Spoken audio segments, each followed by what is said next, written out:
Thank you very much, everybody. Thank you.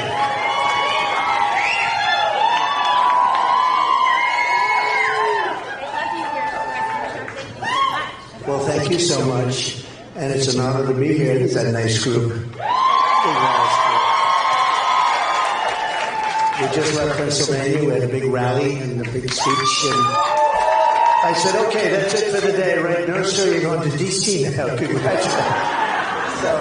But it's what I heard exactly the group. I knew it anyway, but when they reminded me this was it, this is so important. The job you've done is incredible, really, and it's an honor to be here. Thank you.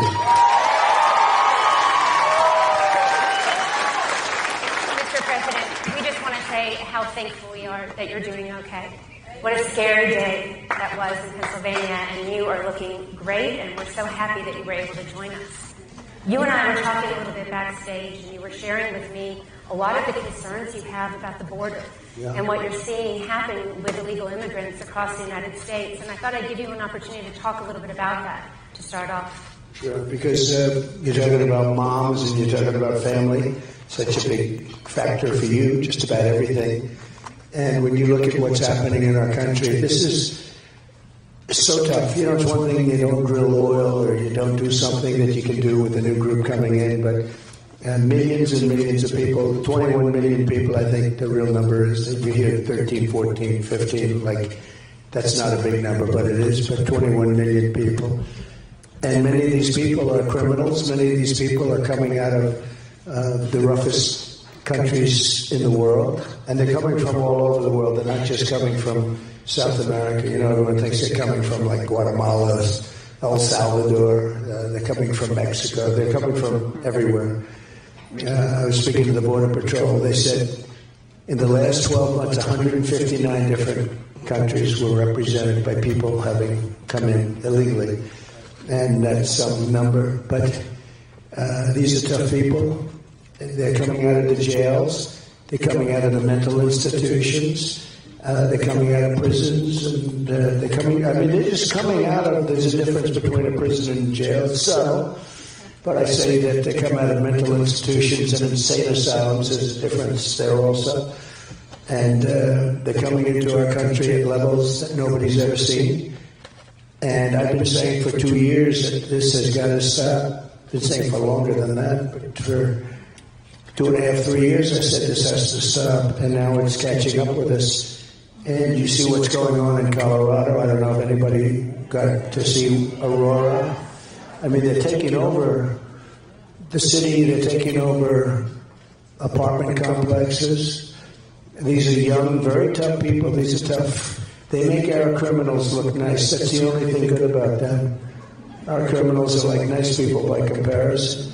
And if you saw the Colorado thing, and this is happening all over, just not Colorado, but the Colorado thing caught the imagination because there were many of them with the biggest weapons that you've ever seen. And these came from Venezuela, which is emptying out all of its criminals. You know what? Venezuela crime is down like 72% because they're bringing all of their criminals from Caracas and everywhere else. They're bringing them to the beautiful USA. Thank you very much, Venezuela. We appreciate it. And we're allowing it to happen because we have open borders. And again, this is happening with every continent. We have Africa well represented, coming out from the Congo.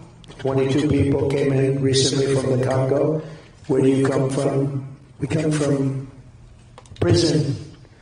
What did you do to get into prison? We will not tell you. Bad stuff. And we have them here. No intention of bringing them back. None whatsoever. And they're all over the country. But now what they're doing, you know, if you think 21 million, so if you say a certain large percentage of them are bad, because when you empty out your prisons and you empty out your mental institutions, it's a lot of people.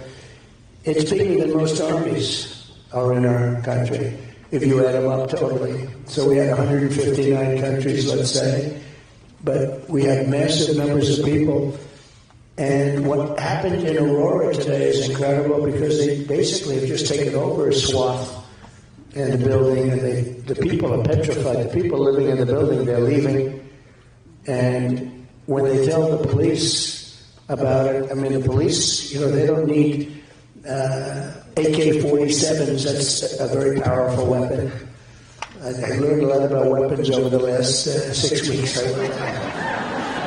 There's a big difference between different weapons.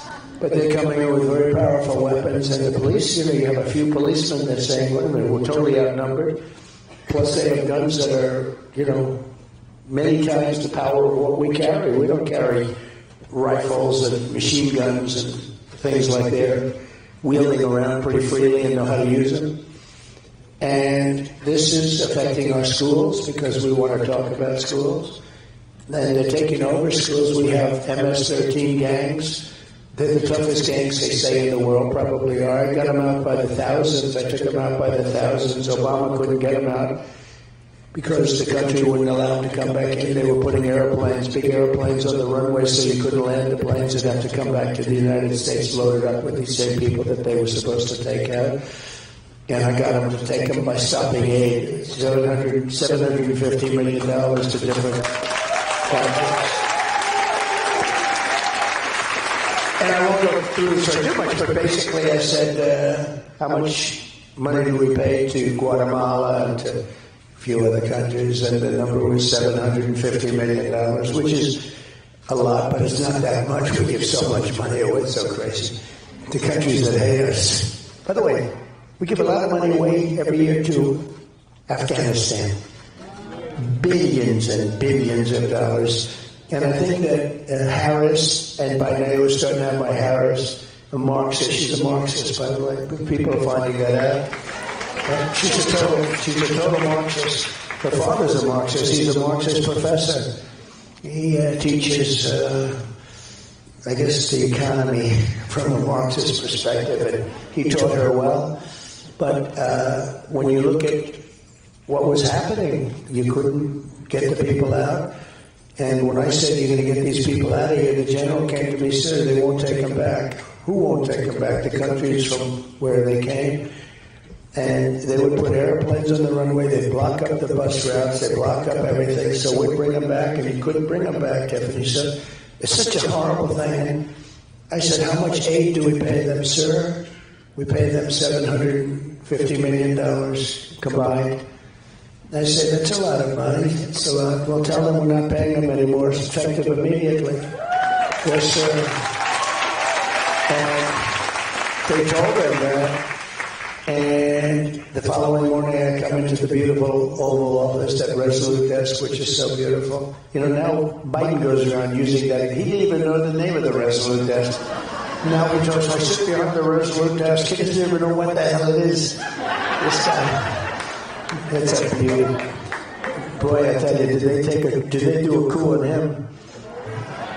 Anyway, so I said, tell them that's not happening. So the following morning, I get to the office and I get a call from 3 countries, let's not use names, and all very smart leaders. I'd be doing the same thing if I were them, to tell you the truth. I'd say, empty up my prisons, dump them into the United States. Don't ever let them back. And I would be doing it every bit as much as them. I don't blame them if they can get away with it, but they should be able to get away with it. So I said, you're not going to get the money. They call me up. They say, sir, I understand. And I know all 3 of them. I know all of them. I know all the leaders. They're all at the top of their game. And we have a bunch of dead weights, okay?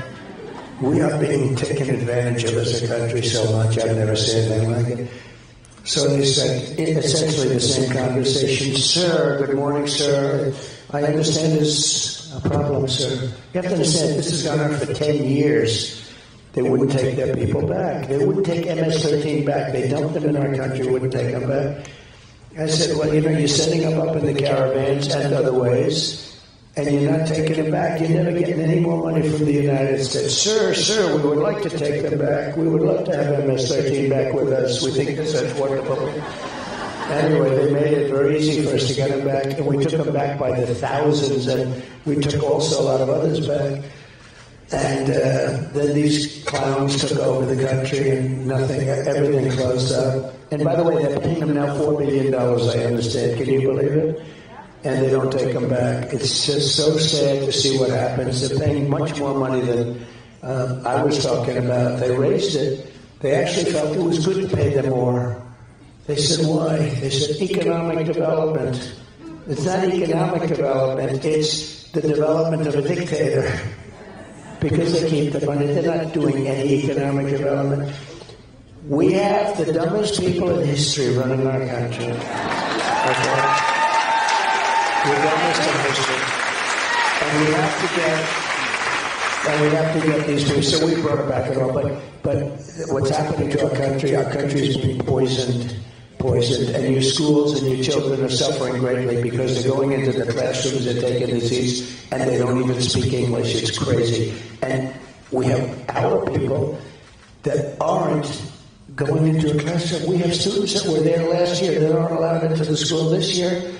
They're not allowed. It's crazy. We have our veterans sleeping on the streets. And we have illegal immigrants coming into our country living in luxury hotels above where the veterans are. It's so reverse of what it should be. So